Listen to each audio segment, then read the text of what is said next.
All right, Mr. Truman. Thank you, Your Honor. Would you state and spell your name, please? Diane Krieger, Diane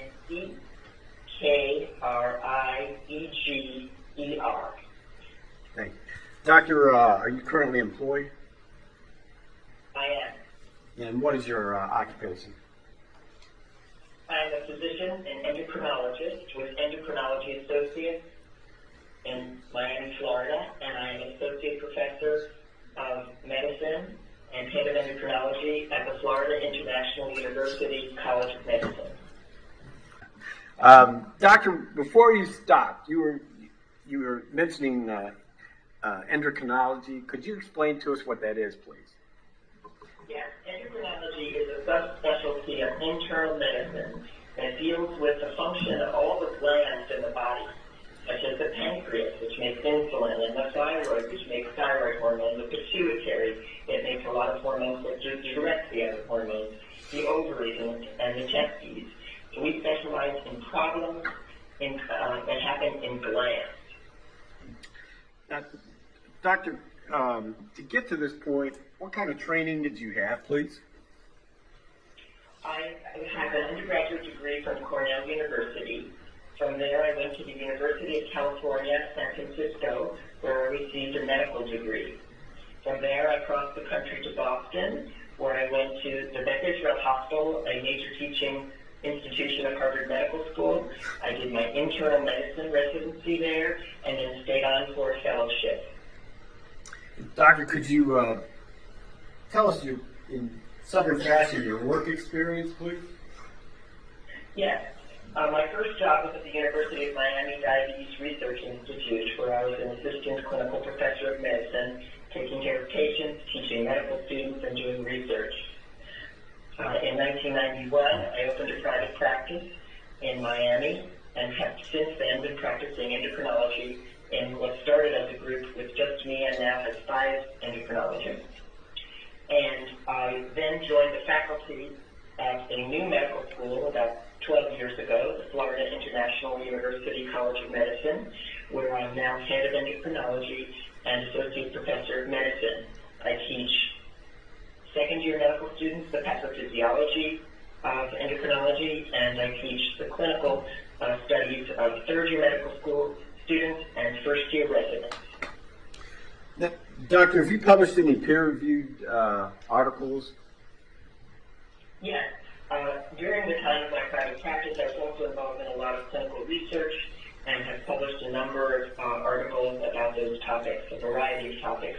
I did research in diabetes, in natural products and their safety and effectiveness, and later in my career, I did a lot of vaccine research and had a number of publications having to do with that. Have you been a presenter for any national or international conferences? Yes, in 2021, I came to Morgantown, West Virginia, where I presented at a symposium. I was the endocrine expert for the Clarksburg Johnson VA insulin murder cases, and the prosecutors and I and several of the other physicians created a symposium jointly with the medical school and the law school about the cases. Doctor, the term board certified comes up when experts are involved. What does that mean?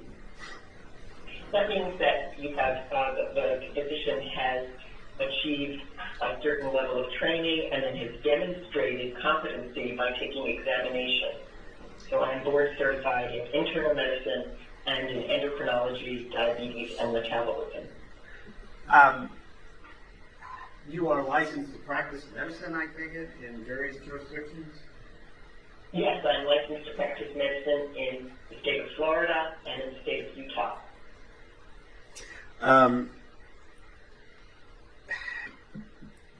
You alluded to it earlier, but what high-profile cases have you been involved in? Yes, I've been involved in 2 serial murder cases involving insulin. The first was at the Johnson VA in Clarksburg, West Virginia, and the second was in Butler, Pennsylvania, where I was an expert for the Office of the Attorney General of the Commonwealth of Pennsylvania. Your Honor, under Rule 702, subject to inquiry by the defense, the state would move this witness be treated as an expert. All right, Mr. Selden, do you wish to engage in voir dire of the proposed expert witness? No, Your Honor, we accept her as an expert. Very well. Dr. Krieger will be accepted by the court as an expert in her field. Doctor, at the state's request, you reviewed some medical records and you drafted a report of your opinions and findings. Is that correct? That's correct. You wrote one report dated April 13th, 2023, and it's 7 pages long. Is that right? That is correct. Since drafting that report, have you had anything brought to your attention that would cause you to make changes or amendments to your report? No. Your Honor, at this time, state moves State 718 into evidence. All right. Have you seen that, Mr. Selden? I have, Your Honor. Any objection? No, Your Honor. State's number 18 will be admitted into evidence. Doctor, in preparation for your report, what records did you review? I have a list of those records. Would you like me to read them? I think that might be helpful, please. I have records from the Charleston Area Medical Center, from Orthopedic and Spine Surgery Associates, the records of Dr. R. Patel, the records of the Raleigh General Hospital, West Virginia Controlled Substance Drug Lab, Bureau of Criminal Investigation Lieutenant T.C. Bledsoe's interview of Stephanie Hamilton, STD true mark worksheets, and an autopsy report. And that the autopsy report was from the State Medical Examiner's Office in West Virginia, is that correct? That is correct. Doctor, what's the cause of death of Michael Cochran, according to your review of the records?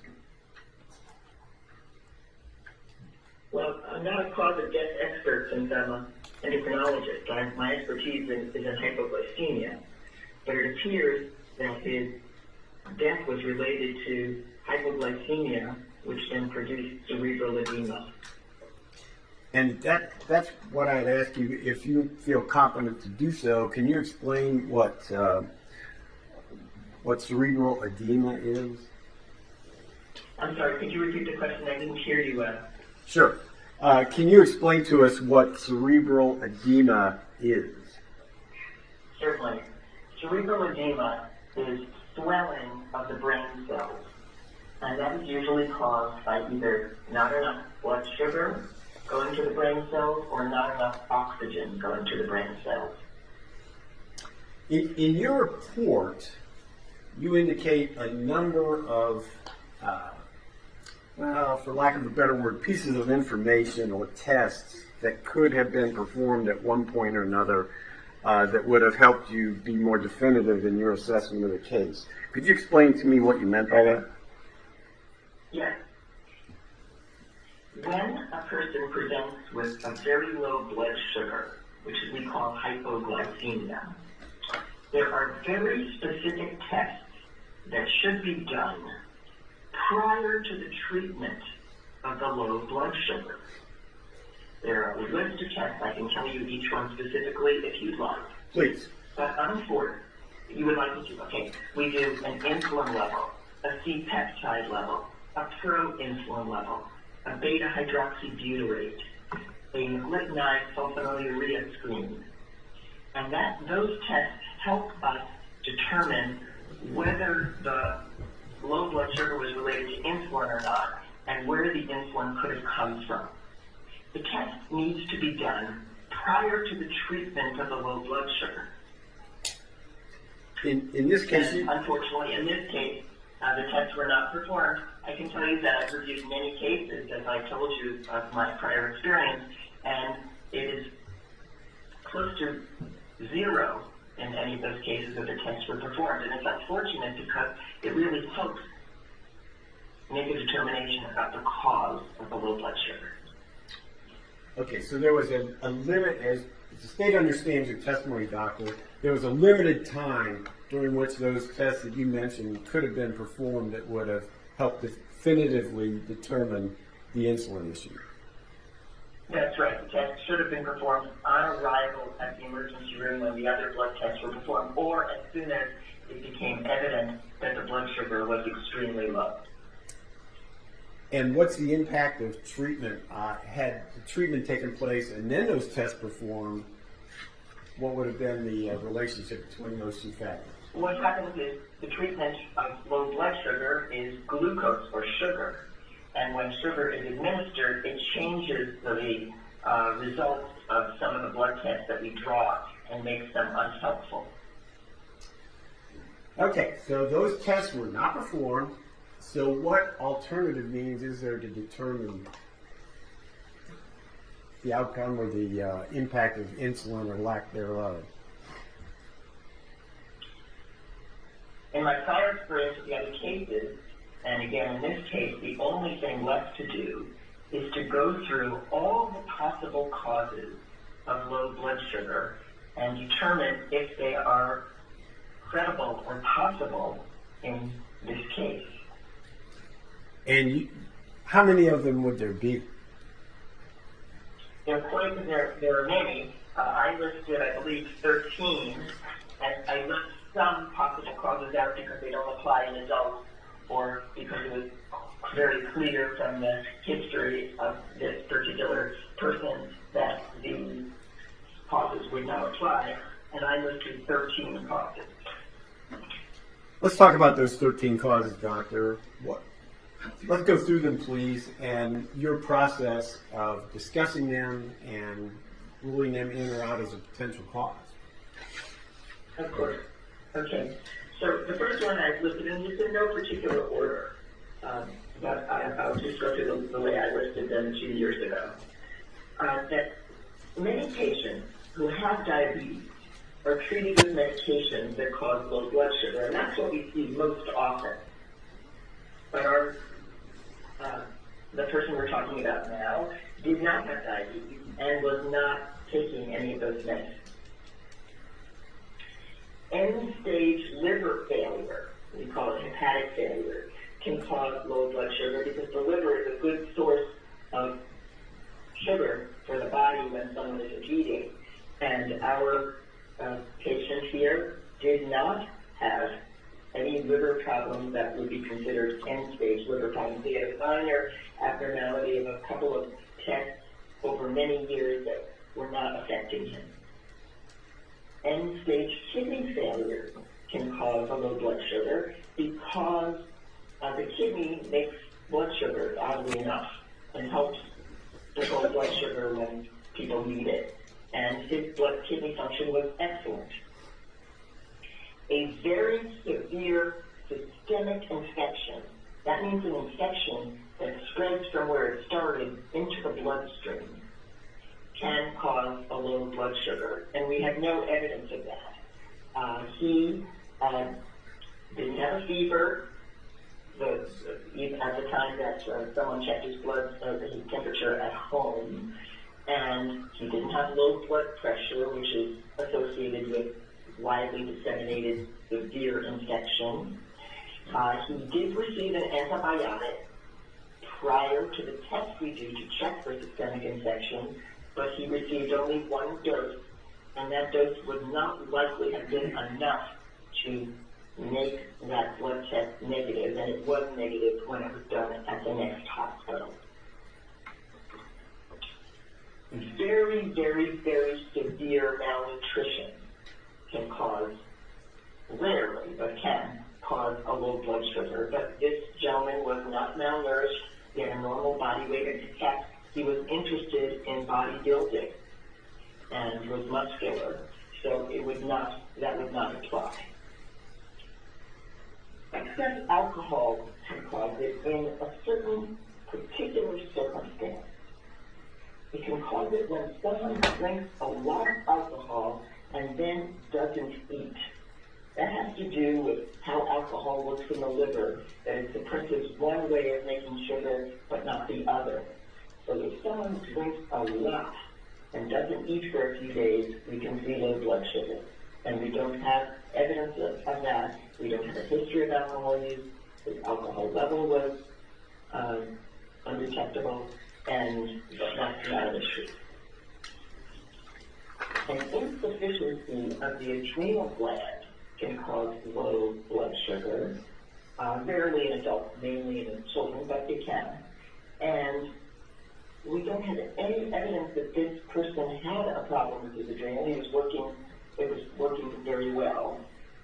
He was on a nasal steroid, which sometimes it's used in very high amounts, could possibly suppress his adrenal gland, but that wouldn't be operative in him. And those steroids are not strong enough to cause adrenal insufficiency. Sometimes medications unrelated to diabetes can cause low blood sugar, but there are very, very few that are really believable. I made a list of the medicines he said he was taking. One of those on the list, I subsequently learned, was not what he was taking. He thought he was taking something called enclomiphene, which people may have heard of as a fertility drug. Sometimes it's used in males to help increase testosterone. He thought he was taking that, but he was actually taking letrozole, which is a medicine that is used in breast cancer patients to stop male hormones from converting to female hormones, and downstream that tells the body to make more testosterone. So that doesn't have an effect on blood sugar. He was maybe taking a seizure medicine. It's not clear if he was taking it. That's not associated with blood sugar problems. He was taking pseudoephedrine. If anything, pseudoephedrine would raise the blood sugar, but it doesn't cause low blood sugar. He was taking an asthma medication and some inhaled antihistamine, and again, those do not cause low blood sugar. A malignancy is another cause. Malignancy, that means cancer, is another cause of low blood sugar when it's widely spread and very end stage, and it's not very common, and we have no evidence of that in this healthy young man. There is a tumor of the pancreas. It's called an insulinoma. Oma means tumor, making insulin. And those are rare. I've seen a number of them. They tend to present over time. Someone has complaints over months to years when the blood sugar is found to be low. And they're relatively easy to treat. They don't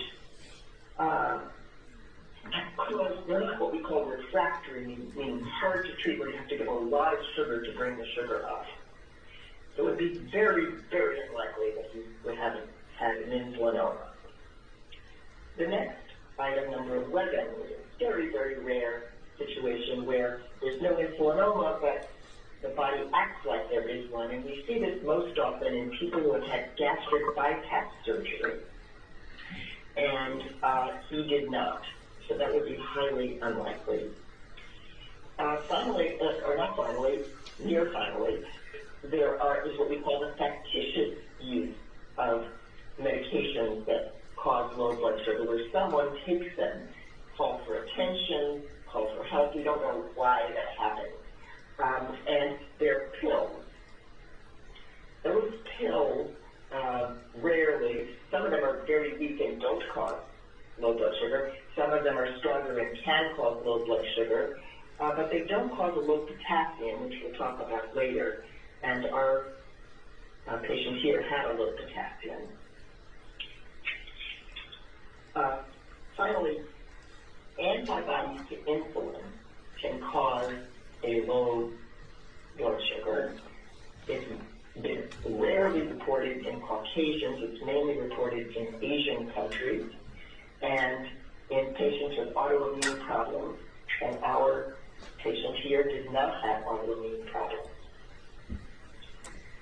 There was a small amount, or we don't know how much, the urine screen for benzodiazepine, which is a tranquilizer, was found in his urine. Usually when that's found, we need to have a blood test to follow up on how much and what it could be, but that wasn't done. There have been some reports of low blood sugar with that medicine. I looked at them carefully. There was a paper from Iran that said that people who came in with overdose of benzodiazepine have lower sugar than those who had other reasons for symptoms. And interestingly, in that paper, it didn't tell us what the blood sugar was. It didn't say how low the blood sugar was. Another paper by those same authors reporting something similar showed blood sugars in the 80s.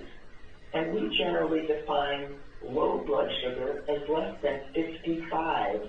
So I'm not sure if that information is quite believable, and it's not in the mainstream of the list of medicines that cause low blood sugar. Some antibiotics we know can cause low blood sugar. He did not receive any of those that we're aware of. Doctor, you indicated you had the records from Raleigh General Hospital from his admission on February 6th of 2019. Did you see in there the blood glucose level that Raleigh General's testing detected? Yes. What was it? 21. 21. What's the clinical significance of a 21 blood glucose level? I would call that a profoundly low blood sugar. Very, very low, which we rarely see. And it's at the magnitude that we were seeing in the cases that I reviewed in the other two series that I told you about, where it's extremely low. I would say that, for me, it's a big call to attention. What is this about? Why is this sugar so low? But as you've already indicated, even though that caused your attention to it, it did not at Raleigh General Hospital, and none of the testing that you've suggested was performed. That's correct. What is the impact on blood glucose of skipping meals? I'm sorry, I lost the last part of your question.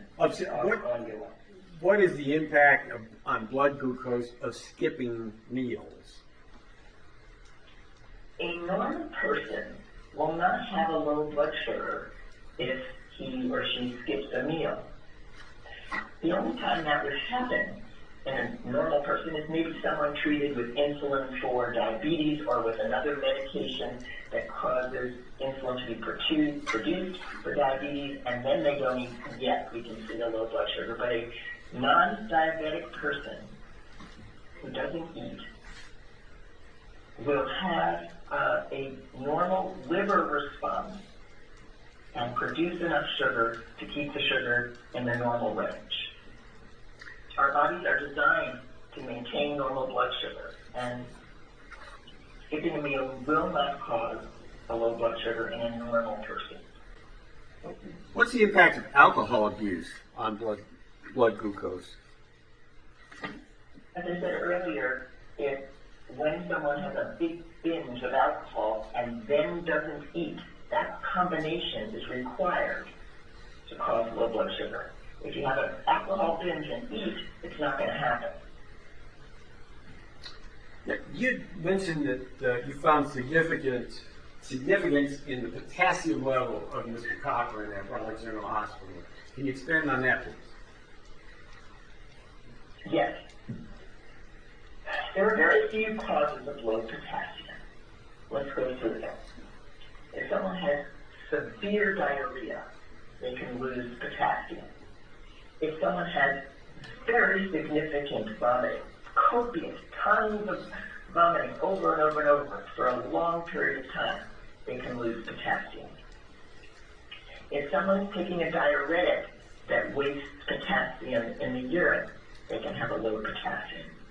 If someone has too much cortisol production over a long period of time by a tumor in either the adrenal or the pituitary, they could have low potassium. But, or really more the adrenal, not the pituitary. But another cause of low potassium is a high dose of insulin. In fact, for years we were treating high potassium with a combination of insulin and sugar. The reason is insulin drives sugar into the cells, and at the same time, it drives potassium into the cells. So it takes it out of the bloodstream and makes the potassium low. And as I told you, I have reviewed a lot of cases of insulin, people who received a high dose of insulin in West Virginia and in Pennsylvania, and a good number of them also had low potassium for no other reason that we could determine. Doctor, you also mentioned at Raleigh General there was a detection of benzodiazepine in Mr. Cochran's body. How did Raleigh General determine that? They did a urine screen, which is the first step, and it's usually followed by a blood test, but that was not performed. In this case, did urine screen tell you the amount of the benzodiazepines in Mr. Cochran's system? No, it doesn't tell us the amount, and it doesn't even tell us when he might have taken it. Can you expand on that, please? Before. I'm sorry? The urine screen could be positive for a number of days after someone's taken a benzodiazepine. Okay. And, Doctor, what is the impact of taking insulin if you're a non-diabetic, basically a healthy person, and they receive insulin? What's the impact of that?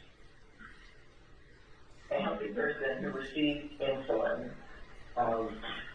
certainly a significant amount, will have a low blood sugar reaction because their own pancreas makes enough insulin that they don't need it, and it will drive the sugar down. Is there any way to tell, in retrospect, how much insulin it would have taken for Michael Cochran's blood glucose level to be at 21? No, but it was likely a fair amount, enough to drive the potassium down and to lower the sugar to that very, very low level. The kind of studies that are done about how insulin works and how much is needed are done in first normal volunteers to see what the time course of action is of the insulin. And those patients are given the insulin, and they're also given sugar back so they don't get sick from low blood sugar. And in patients with diabetes, we give a variety of doses depending on their needs.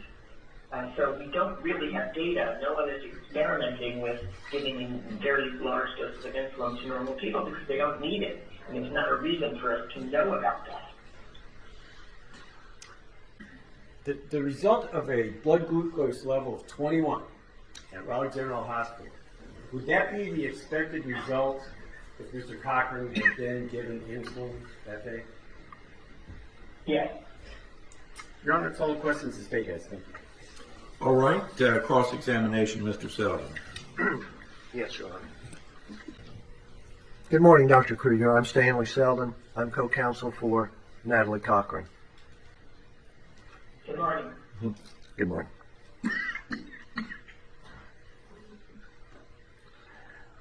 First of all, how did you learn of this case, and who hired you? I received a call sometime in 2022, probably, from Mr. Hatfield. Who was the prosecuting attorney at that time, correct? Yes. Yes. Yeah. Did Mr. Hatfield hire you on behalf of the prosecutor's office and the state of West Virginia? Yes. Okay. And they are paying your fee, isn't that correct? Yes. Just a few preliminary questions. Why does the body need blood sugar? We need blood sugar to fuel our cells to do all the work of staying alive. The brain needs blood sugar to work. The muscles need it. It's the engine of life. And how does blood sugar work in the body? What do you mean? What's the source of blood sugar in the body, and how does it affect the body? How does it work in the body?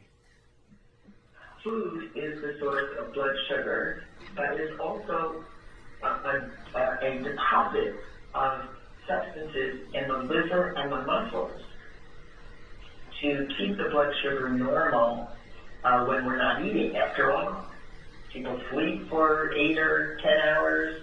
They might not eat for 12 hours, yet the blood sugar is maintained. Excuse me, doctor.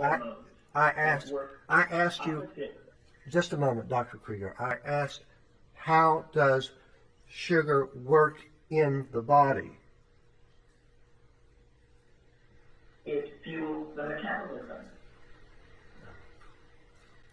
What is hypoglycemia? Hypoglycemia means low blood sugar, usually defined as less than 55. And how do you come up with that figure? Because the information I have is that in a 38-year-old male like Michael Cochran, low blood sugar is defined as less than 70 milligrams per deciliter, not 55. Well, like in many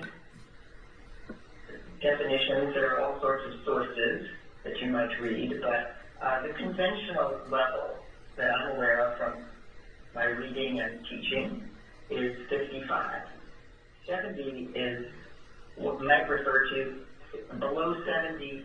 Some of the hormones might change in response to what the body might think is a falling blood sugar, but 70 is not defined as low blood sugar.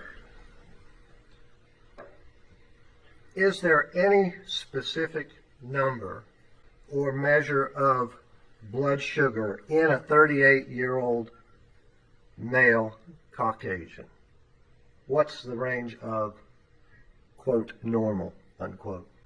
Well, that changes over time. Yes, these types of things are not fixed. Usually 80 to 100.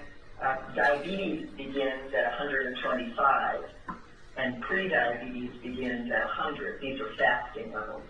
Okay, so Levels will go up after meals. all right, so from that answer, you said 80 and up, and then you talked about diabetes. So 70 actually would be low blood sugar level in a 38-year-old male Caucasian, correct? No. It's not, Correct. okay. It's not within the normal limits that you just said. You said 80 to an upper number of 100, 120, something like that. Right? But 70 is not considered hypoglycemia. All right. Or low. I look at hundreds of laboratory reports a week, and I would not pay attention to 70 in a healthy person. All right. Let me move on. It's been suggested or alleged that Michael Cochran, on February 6th of 2019, got an injection of insulin on that day. Now, they're referencing a specific type of insulin, Humalog Lispro insulin. That is what we call a fast-acting type of insulin. Isn't that correct? Humalog or Lispro is a fast-acting insulin. Right. Yes. And if an injection of Lispro Humalog insulin is injected in a person it takes approximately 15 minutes for it to start to work. Isn't that correct? Yes. So if someone was injected with this specific type of insulin, they wouldn't just drop to the ground unconscious immediately. It would take some time for it to act. Isn't that correct? Yes. Now, this particular type of insulin works over a specified period of time. And that time period, when it's active or working in the body, is approximately 3 to 4 hours. Isn't that correct? Well, that varies. Is that not a That good... depends. Let me clarify. It works for, at most, 4 to 5 hours in the body. Isn't that correct? Under normal circumstances. Under normal circumstances, so at high doses, it could last considerably longer. What do you consider a high dose? Let me clarify that.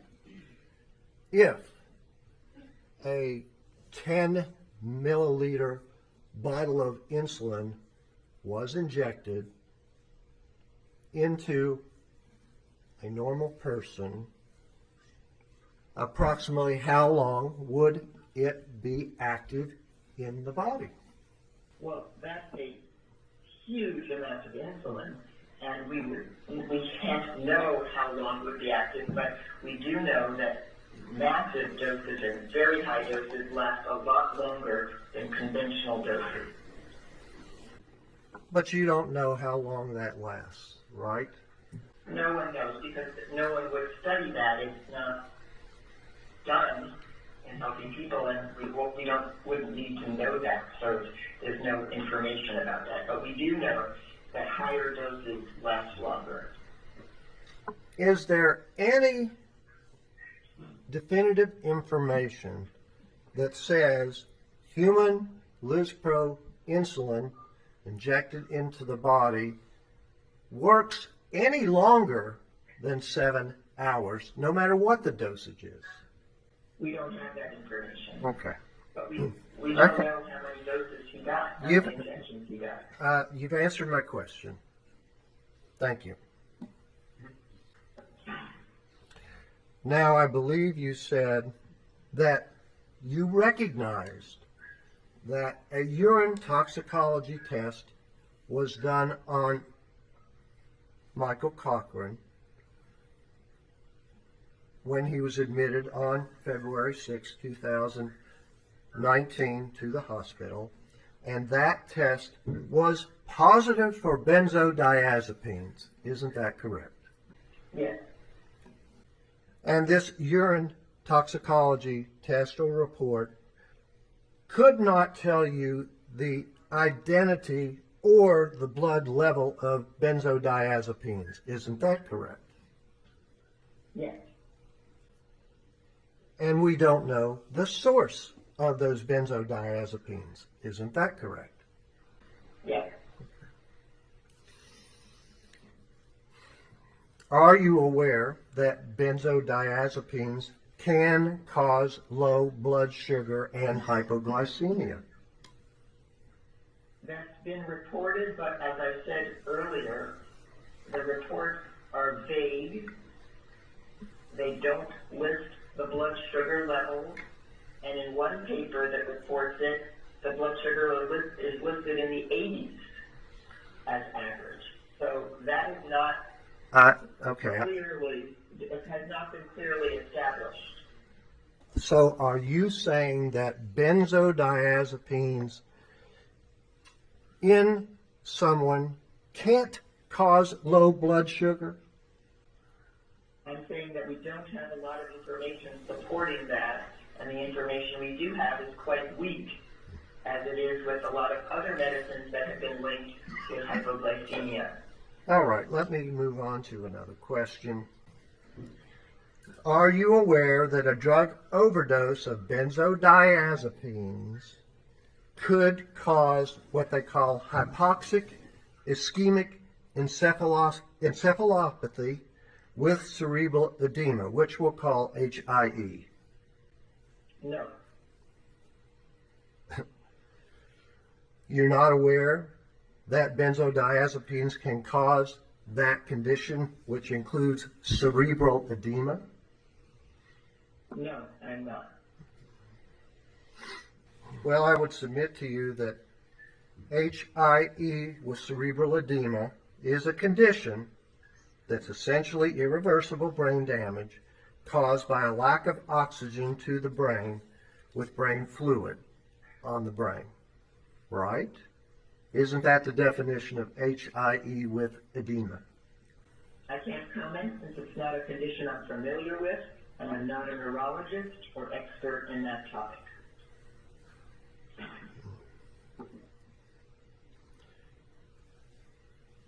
So you don't know, correct? Yes. Is hypoglycemia the only cause for cerebral edema? Because you talk about cerebral edema in your testimony previously. No, it is not. Okay. Isn't it true that other causes of cerebral edema include drug overdose, brain cancer, tumors, high altitude carbon monoxide poisoning, trauma, systemic infection, encephalitis, and hepatic encephalopathy? That sounds like a reasonable list, none Okay. of which we know he has. I didn't ask you that. You don't know if he had a drug overdose or not, correct? Yes. Wouldn't this cerebral edema, and again, that's fluid on the brain, from these other causes appear the same on a CT scan? Yes. The brain tumor might not appear the same, because that would be localized. Okay, but these other causes, Where is the tumor? these other causes could appear on a CT scan, correct? Yes. Yes. And a CT scan shows brain damage. That's the reason to do a CT scan, right? The reason to do the CT scan in his case was that he had an altered consciousness. And altered consciousness could mean he had damage to his brain, right? Yes. Okay. And a CT scan doesn't tell you the cause of cerebral edema, correct? Yes. So to sum up these questions, Michael Cochran's cerebral edema, which was diagnosed and might be the cause of his brain problems and ultimate brain death, isn't solely caused by hypoglycemia. Isn't that correct? Well, you're asking me about Michael Cochran. I think the question I can answer is hypoglycemia is not the only cause of cerebral edema. Okay, that's sufficient. You comment in your report that there were no other abnormalities to cause Michael Cochran's hypoglycemia. Did you not see Michael Cochran's extremely elevated white blood cell count, which was above 17,000? I did see that, Okay, and that can be that's all I asked you. And for the jury's information, white blood cells in the body fight infections and toxins and things of that sort. Isn't that correct? That's one of their functions. Yes. Okay. Yes, and they can be raised by a number of things. Not Okay. only And that wasn't my question. My question was, One of their function is to fight infection. And you answered that, correct? Yes. Okay. Did you see the report in the emergency room that included infection for which he was given intravenous antibiotics? He received one dose of an intravenous antibiotic because they were Okay, worried. I just asked you if you saw the report that says he was given intravenous antibiotics, and your answer is yes. Isn't that correct? Yes. Thank you. Now, an infection in the body can cause low blood sugar levels as well as insulin. Isn't that correct? Yes. Michael Cochran was admitted to the hospital on February 6th of 2019, and he received treatment at Raleigh General and CAMC in Charleston for approximately 5 days when he was discharged on February 11th of 2019 to hospice care. Isn't that correct? Yes. And during that whole time, with doctors treating him, doing various tests, going through everything to try and figure out what his problems were, there was no suspicion of insulin in his body, and they didn't do any testing to definitively decide that. Isn't that correct? Unfortunately, yes. Okay. All right, now I want to discuss Michael Cochran's glucose or blood level or blood sugar levels from the time he was admitted on February 6th of 2019 at approximately 12 noon. And I have an exhibit, which I would like marked as defendant's next numbered exhibit. He was not admitted at 12 noon, just to be correct. I didn't say 12 noon, I just said he was admitted. Okay? And I have previously given a copy to you. All right. I'd like to put it on this viewer if possible, and I'm not real adept at that, so I could use some assistance. All right, I'll ask the bailiff to assist.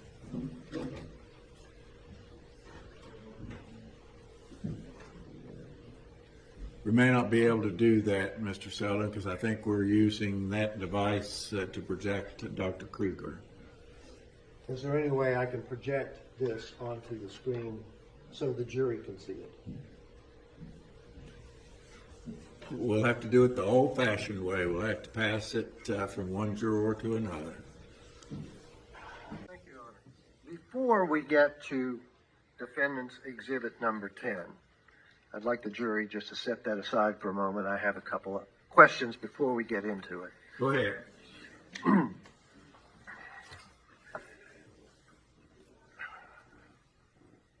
Now, Dr. Krieger, it's been alleged that Michael Cochran took a variety of supplements, substances, or other undeclared medications. And because they've been undeclared, you don't have any idea what he was taking or what effect it had on his body. Wouldn't that be a fair question? Yes. Okay. You said that you reviewed one autopsy report. Was that right? Yes. Prior to my writing of my 2023 report, yes. Okay. Was that Dr. Kubitschek's report? He's the medical examiner for West Virginia. Is that the report you reviewed? Yes. Yes. Did you note in his conclusions that he said the cause of death and the manner of death was undetermined? Did you see that? Yes. Okay. Now I'd like to turn to defendant's exhibit number 10, which the jury has copies of. And you have a copy of that as well, Dr. Krieger, isn't that correct? Yes. Okay. Now, at the top, it says, with a double asterisk, alleged event is approximately 12 p.m. on February 6, 2019. What that is referring to is that there's an approximation of what time Natalie Cochran, if at any time, she injected Michael Cochran with insulin. That's all that means. And we don't have an exact time. It just says approximate time, 12 p.m. Do you note that at the top? I see that. Okay. Because there is no actual witness to Natalie Cochran injecting Michael Cochran on February the 6th of 2019 with anything. We don't have a witness who's going to state that. Are you aware of that? Yes. Okay. Now, also at the top, there is a note that says hypoglycemia is sugar, meaning blood sugar, less than 70 milligrams per deciliter in a person without diabetes. That's up for debate. You said under 55, I believe. Is that right? That's right. The reason I said that is that when you testing... I don't need you to go into any detail. I'm just clarifying what your statement was. Okay? Thank you. Now, this is a chart that has the date and time of testing for blood glucose in Michael Cochran. First column is the date and the time, and unfortunately it's military time, but I'll go through that. The second column is the blood glucose level. The third column is the hours since the alleged event. Again, the alleged event is suspected injection of Michael Cochran with insulin. And the fourth column is, it says, was Lispro active in his body? Lispro is the Humalog insulin alleged to be the subject of all of this controversy. Okay? Is that clear? Yes. Okay.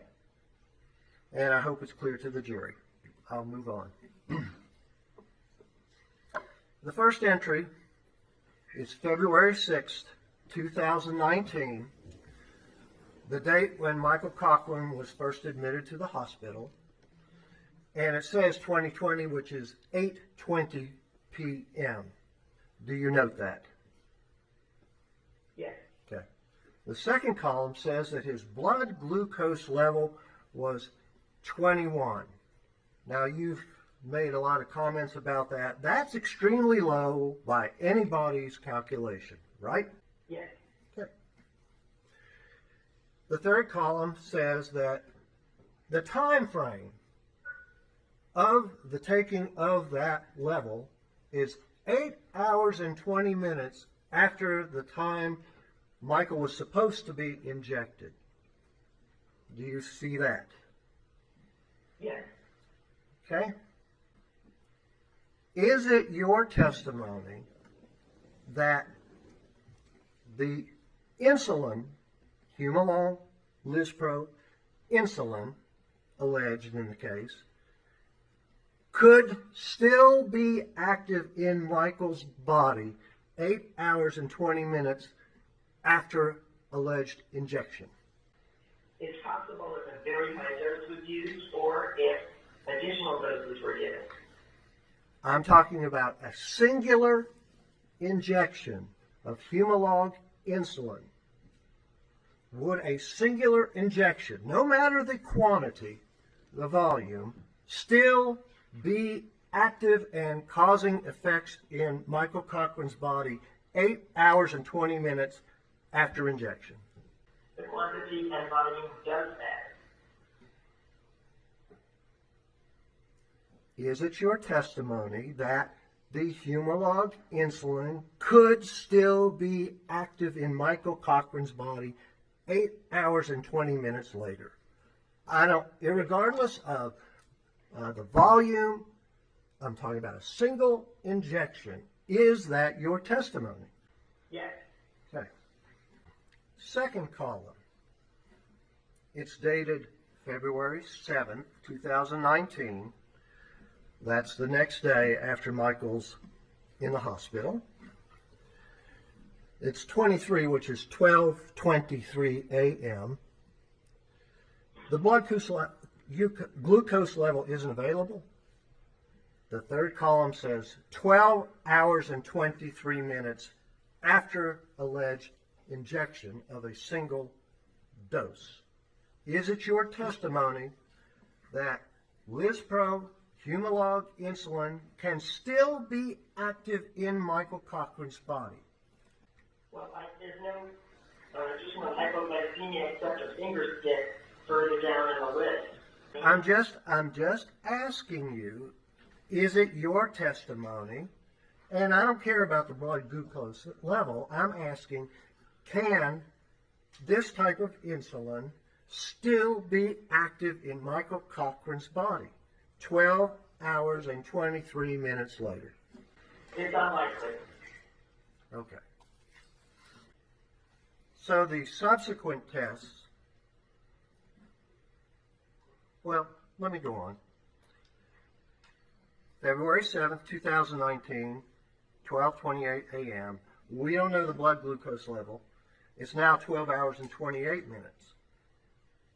Is it still your testimony that the insulin is unlikely to be active in Michael's body at this time? If only one injection were given at that time, yes. Okay. Now, the next entry is February 7th of 2019. It's 12:33 a.m. Now, Michael's blood glucose is on the rise. It's going up. It's all the way up to 63, 12 hours and 33 minutes later. Now, isn't it true that if there was a single injection and given this level, the insulin's no longer active? It's likely that it's not a single injection, and Okay. blood sugar is not low. That's all I asked you. Next entry, February 7th, 1:55 a.m. Blood glucose is on the rise. It's all the way up to 80, 13 hours and 55 minutes. The Lispro insulin's not active anymore, right? Correct. Okay. February 7th, 2:17 a.m.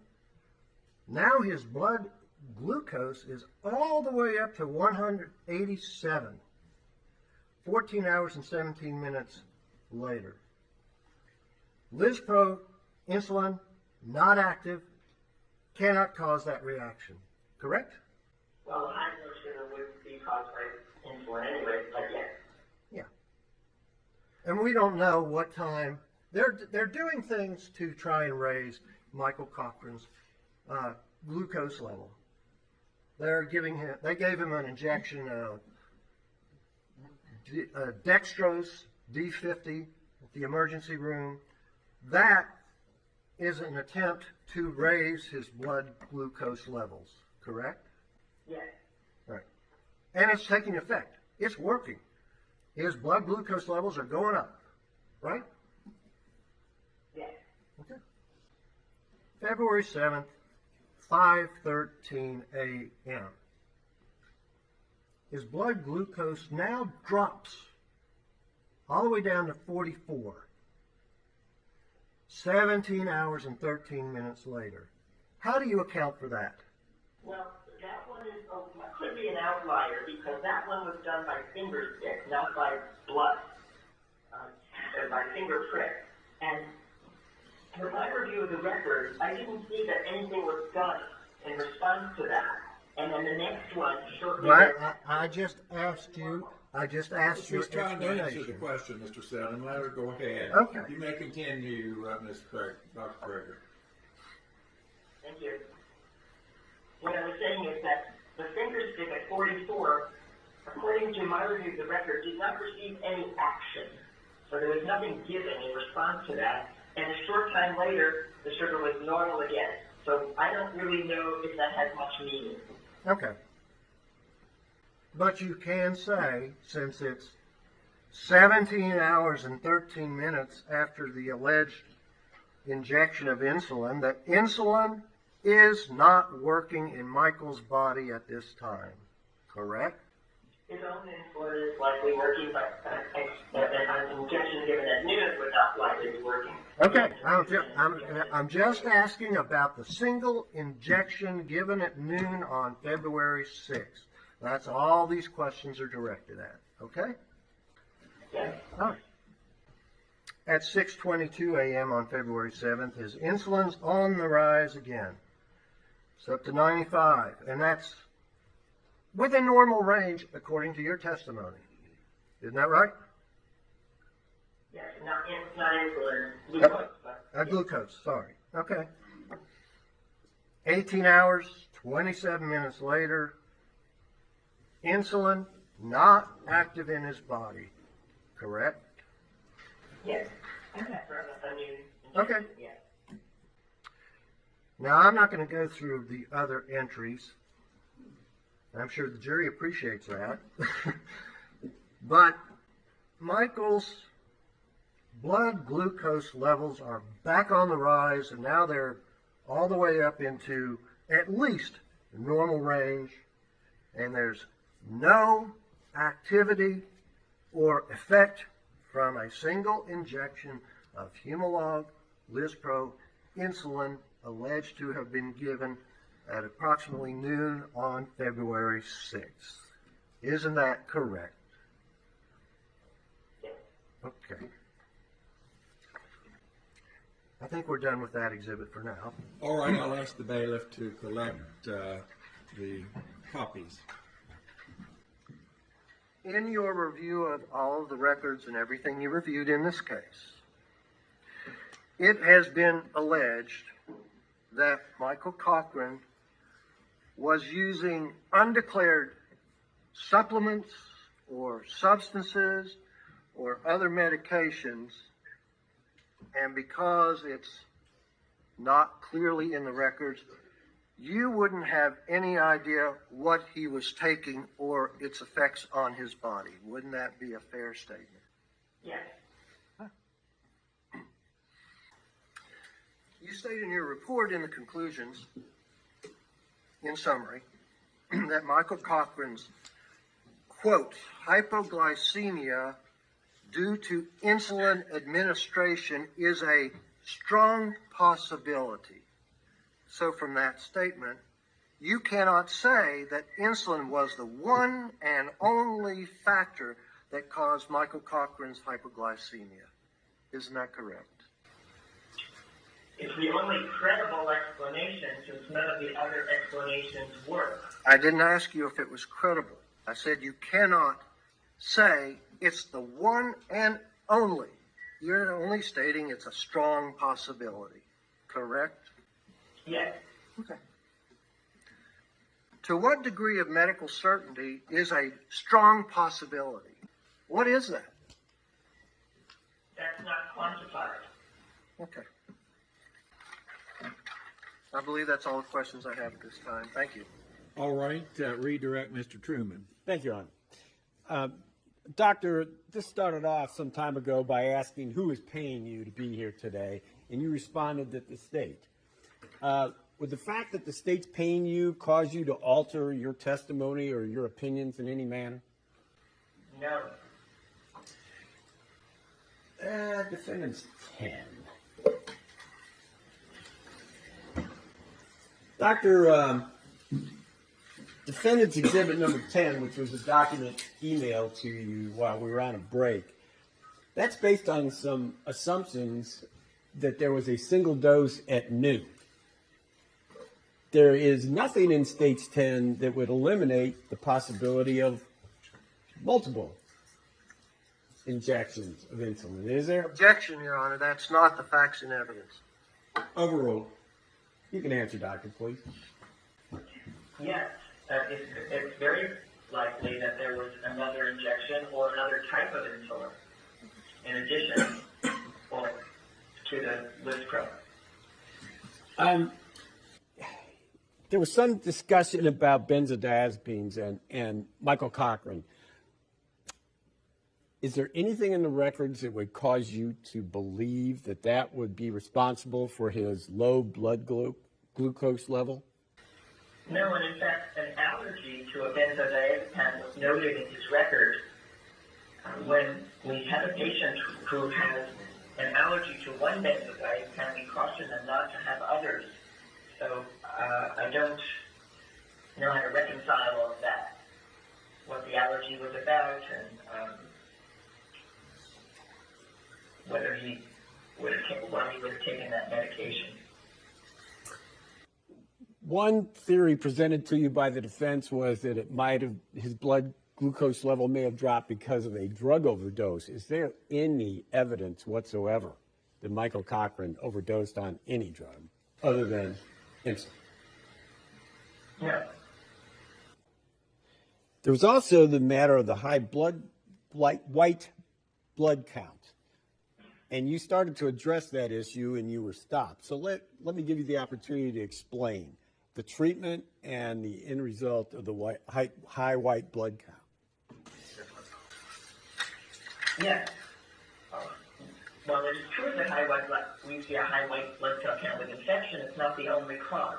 When blood sugar goes extremely low, other hormones rise, and those hormones, particularly cortisol, will cause white blood cells to look high. We see this a lot in patients who have excess cortisol for other reasons, and that's a possible explanation. Since there was no evidence for infection, he didn't have a fever, he didn't have a low blood pressure. I'm talking about enormous infection that would cause a low blood sugar, fever, low blood pressure, no evidence of infection on exam, and a negative blood culture after the single dose of antibiotic that would not have changed a rip-roaring infection bad enough to cause a low blood sugar. How would you expect a non-diabetic person to physically react if they were given insulin? What kind of symptoms would you expect to see? There's a cascade of events that occur. As the sugar begins to drop, people feel sweaty, shaky, they can have pounding in their chest, palpitations we call it. We can have, people then can proceed to seizure, coma, which is from the brain cell edema that we've talked about. So that's the cascade from hunger, shakiness, sweating, pounding in the chest, to seizure, coma. You had indicated that 55 was the number you considered to be a low blood glucose. Can you expand on that a little bit, please? Yes. In the testing we do when we are trying to figure out why someone has a low blood sugar, and we can't explain it yet, we use 55 as the cutoff, and we don't do the extra testing until the blood sugar is less than 55 when there are symptoms, less than 45 when there are no symptoms. So 55 is our cutoff for the testing. Okay. When Michael Cochran went to Raleigh General and his blood glucose was measured at 21, and this may be out of your field, and if so, just say so, but had the damage already been done by that time? Well, the brain edema had already started, yes. That's all the questions, State Hayes. Thank you. Recross, Mr. Selvin. Need to approach the bench. All right. There has been testimony throughout this trial that Natalie Cochran allegedly injected Michael Cochran sometime around noon when he collapsed. Then there were people constantly checking. There were people constantly in and out of the house, numerous witnesses, people coming over, staying with Natalie, checking on Michael. So, and then Michael goes into the hospital at approximately 8 p.m. And he's in the hospital from February 6th of 2019 through and including February 10th or 11th when he goes to the hospice and passes away. When would there be an opportunity for Natalie Cochran to inject him multiple times given those facts? Objection. That's beyond the scope of an endocrinologist's expertise. Sustained. From a scientific point, based on the records which note Michael's glucose levels, etc., when would additional injections occur to have the result of altering blood glucose levels, etc.? We went all through that chart of the extensive testing and recording of his blood glucose levels from approximately 8 p.m. on February 6th through his stay at the hospital. Scientific evidence, when would an injection of insulin have occurred to have those results? You're asking me to speculate. I'm not asking you to speculate. I'm asking you, given the scientific medical evidence of blood glucose levels February 6th through his stay, like every 15 minutes, every half hour, when would those scientific information show another injection of insulin? Well, we really have to explain the 21, because the other one, there's only one low, and that's a finger stick that wasn't treated and normalized without treatment. So it's really explaining the 21. Okay, and the 21 was recorded initially or stated initially by a supposed witness, Ms. Hamilton. She's the one that said it was 21 when Michael was admitted to the hospital approximately 8 p.m. Do you recall that? Wait a minute. No, that was Wait, objection. Just wait a minute, Doctor. Go ahead, Mr. That Truman. wasn't the testimony. That came from Raleigh General 21, not Stephanie Hamilton. All right. This is a misleading question. I'll withdraw it and I'll stand corrected. Okay. The 21 was when he was admitted to Raleigh General Hospital, approximately 8 p.m. When would Natalie Cochran have an opportunity to inject him to cause that decrease in glucose? Again, I would have to speculate, but sometime later in that afternoon. The prosecutor asked you on redirect about the white blood cell count. And the simple explanation of that is we don't know the cause of the extreme elevation of the white blood cells. Isn't that correct? No, there are certainly hypotheses that can be rendered, including... But we don't, just a moment, we don't actually know. There weren't any definitive tests that would account for the elevated white blood cell count. Isn't that correct? Yes. I don't have any more questions, Your Honor. Thank you. All right. Mr. Truman, anything further? Nothing further from the state, Your Honor. Thank you. Very well. Is there any reason to hold this witness at all? Not so far as the state's concerned. Any reason from the defense? No, Your Honor. Thank you very much, Doctor. You are excused. Thank you.